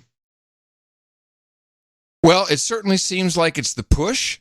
I'm not entirely sure what the benefit is to the boule, the elites, or even the Illuminati, other than more control. I don't know. Maybe if we're all brown, then... well, it's not about color. Let's get that straight. It's about removing culture. And here's the end game in how I see it. You remove culture. Once you remove their culture, because here's the problem. I'm not a mixed person, but I've known a lot of mixed people, and I've had conversation with them. And as we see, even with black people, it's hard to fit in when you're different and be totally accepted. So I'm sure, and I would love to hear from people to write in on this, but I'm sure it's hard for them to fit in anywhere. So when you remove them from their, remove culture from all of society, you can implant the culture of corporatism. You're absolutely right. And I'm a little bit older than you, so I'm 55, but I've come to realize that it is exactly the differences, or some may call them imperfections, not just in skin color, but background, culture, history, all of that makes it beautiful. Yes. Yeah, that's my whole point. I don't want what we provide to this human experience. I don't want that to be taken away. Right on. And neither do I. That's my whole point. Yeah. From all sides. Me and you having this conversation is it works because we come from two different perspectives and we can find commonalities in it, but then we also can share the differences. Exactly. And in the future, this kind of show may not exist if we let them have their way with us. Because there'll be no differences to talk about. We'll all just be the same drones. And that's my fear. Well, Mo, I'll help you fight against that because I don't like it either. That's my fear too. Absolutely. But standing next to you, I can say that. You see, it's very, very dangerous for white men to say these kinds of things these days. And that's it's just as dangerous for me to say it. I will say that agree. Because we're expected. I know we got to wrap, but it's an expectation for you not to be expecting from society. It's even more pressure for me to be accepting because they're like, oh, it's the same thing as being this, or the same thing as being black, or this is the same thing as being black. Yeah, you know what I'm saying? Like, it's like everything we have to be accepting of everything. So that's why I said we're coming from the same parallel on two different, from two different directions. Well, ultimately, we're just two American dudes chatting it up a bit and coming with all our differences, and that's what I love so much about it. And for someone who didn't graduate college, I love learning on a Monday. I really do. I really do. All right, this will have to wrap it up. We've gone a little long, but man, well worth it. And I just love what you put together for us today, Mo. It's fantastic. I'm glad you appreciate it. And as I always say, pay attention to everything and the truth will reveal itself. And we look forward to your feedback. If you would like to support the show, go to mofactz.com. Donations are, of course, welcome. It's a value for value system. No ads, no corporate money. Just whatever you thought the show was of value to you. We'll see you next week, everybody. Take care. We people who are darker than blue, are we gonna stand around this town and let what others say come true? We're just good for nothing, they all figure. A boyish grown-up shiftless jigger. Now we can't hardly stand for that.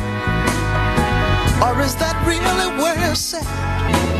For the sister and mother, it's even better yet. But there's the joker in the street, loving one brother and killing the other. When the time comes and we are really free, there'll be no brothers left, you see. We people who are darker than blue, don't let us hang around this town and let whatever say come true. We're just good for nothing, they all figure. A boyish grown-up shiftless jigger. Now we can't hardly stand for that. Or is that really where it's at? Pardon me, brother,